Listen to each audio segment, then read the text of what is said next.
everybody, it's Claire from Finding Me with VSG, and I am coming to you today. It's currently Tuesday, I can't remember the date, see if my phone will tell me. It's Tuesday the 18th of April, and so today I had my blood work done. If you're just joining me to my channel, I am on a journey to find myself under all of this excess weight that I've gained over the past 10 years from having children and focusing on being a mummy and forgetting to prioritize myself, I guess. So that's what I'm doing. I'm prioritizing myself for a little while to get my health back on track and to find the old Claire that somehow got lost in amongst all the nappies and the late nights and all of that. I suppose I should probably do my stats. Sorry, I'm still getting used to this. At my doctor's appointment today, he weighed me and I am 104.5 kilos, which is approximately 230 pounds. I am actually 165 centimeters tall. I thought I was 153, but I must have just measured myself wrong. So I am actually 165 centimeters tall, which is good news for me because my BMI isn't as bad as I thought it was. So hooray for a win. So I'm hoping through VSG or vertical sleeve gastrectomy that I will be able to use that as a tool to help me lose weight and get over this hump that I just can't seem to beat. So today I went in and I had some blood work done, which is a requirement from the information session that I attended on Thursday evening, just gone. I went to an information session held by the Newcastle Obesity Surgery Centre. Sorry, I've got their business card in my hand. I get tongue-tied when I try and say it. And at that information session, they gave you a big information pack, and inside that was a blood request form so that if you did in fact decide that you wanted surgery, you could get those blood results. Blood tests done so they can have the results in time for your first appointment. Those tests were for vitamins and minerals, vitamin levels, cholesterol, liver function, all of that good stuff. So they will definitely have those results in time. First thing this morning, I fasted all last night for those blood tests. They are fasting blood tests because there's glucose in there as well. So first thing in the morning, I got up and I tried to ring their offices because I thought they opened at 8, but they actually open at 8 but don't start answering phones, or open at 8:30 but they don't start answering the phones until 9. So I just jumped in the car and went down and got the blood work done, and then I called them, but by the time I got out it was about 9:15, which was a real bummer because straight after those information sessions there's a huge influx of calls of people. There was about 50 people at the information session that I went to, so there was quite a lot of people. So if I'd rung a little bit earlier, I may have, or right on that 9 o'clock, I may have actually got an appointment a little bit earlier, which I'm not a very patient person, and I'm really known for kind of getting the blinkers on when I get my heart set on something, and I'm gonna just like go for it. So waiting is very hard for me. I remember when I was an athlete, one of my trainers actually wrote on the back of one of my training forms or something that he wouldn't want to be in an uphill race in front of me because if he was to fall over, I would just run straight up over the top of him.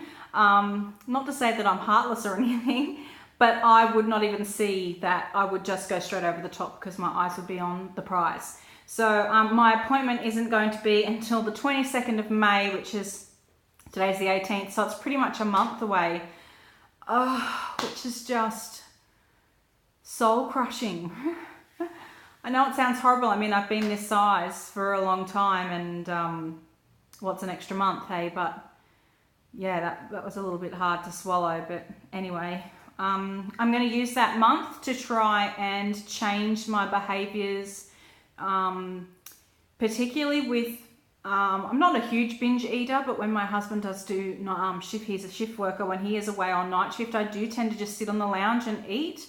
And the volume of food that I'm eating would probably be quite large if I was to actually pay attention.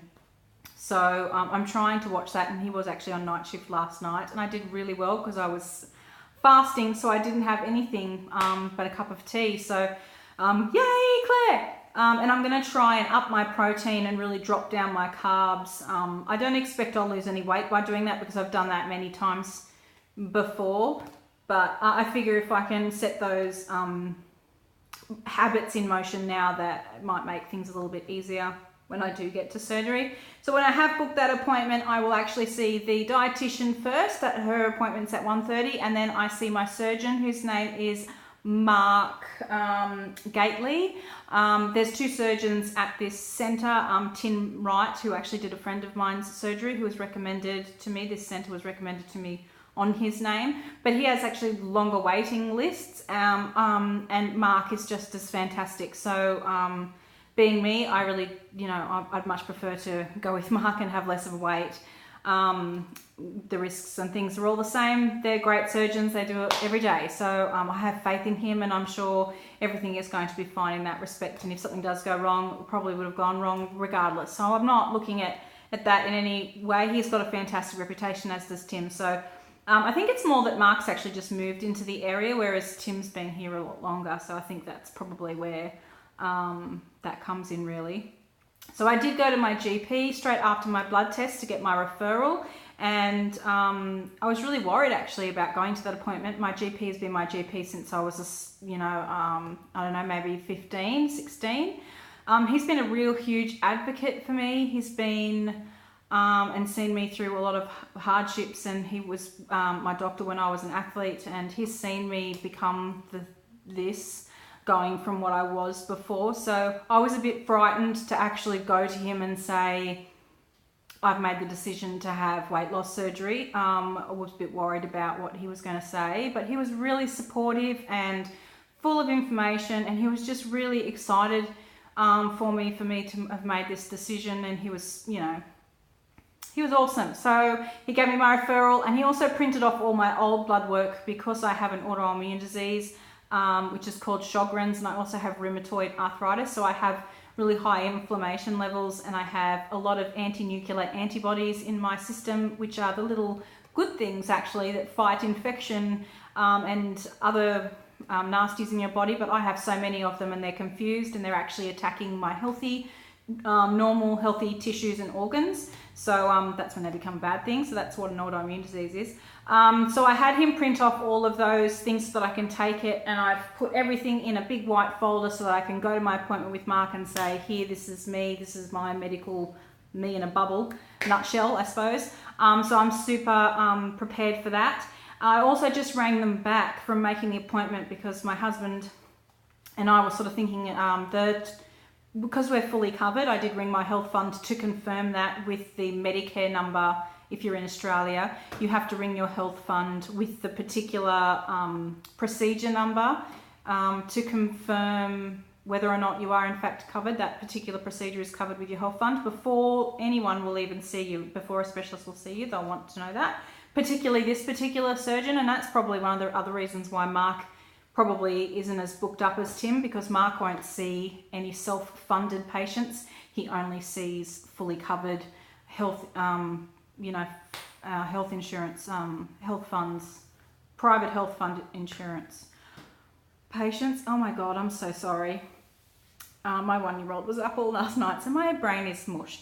So anyway, that's it too. But I was ringing them. Bottom line is the reason why I'm speaking. I rang them to confirm what their preferred payment method is for the $6,000 that we will be out of pocket. The rest of it will be paid by our private health insurance. The full procedure for anyone in Australia who wants to know, it's about $20,000 if you were going to self-fund this surgery, whether you were going to withdraw the money from your private, from your superannuation fund, which you can do.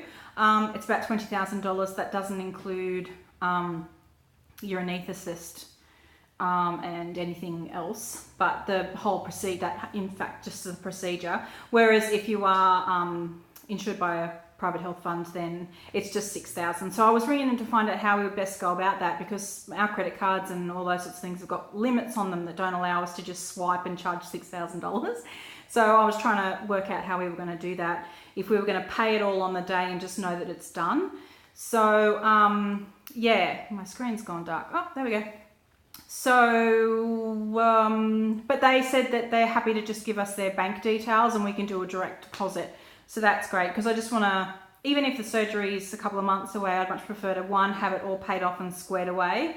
One, because it's one less thing I have to worry about, plus it's money I can't spend because it's gone, if you know what I mean. Like, it's just out of the budget and off it goes, which, I mean, $6,000 is a huge amount of money. So, yeah, we'd really need to, I need to have it out and gone so that I know it's not there, if that makes sense. If it's just sitting there, then, yeah, I will miscalculate our budgets. And the other thing is, I suppose this is probably the impatient person in me. I'm sort of thinking, if they're looking at all their patients and they have a cancellation and they're trying to work out who goes next, the person who's paid fully and has everything all ready to go is more likely to get the phone call to say, hey, we've had a cancellation, do you want to come in on, than the person that isn't yet. So God, there's such, isn't that horrible? But that's me, and I'm not going to lie, I'm really, really not good at waiting. So that's where I'm at the moment. I've been to my GP, I've had my, ow, I just ripped off the Band-Aid.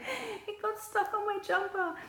Anyway, I had my blood test done and I'm ready to go. So on to the next step. So my appointment is not until the 22nd of May. So I'm not sure if I'll update you between now and then, other than probably just posting on Instagram, on my Instagram account, which is Finding Me with VSG, if you want to follow me.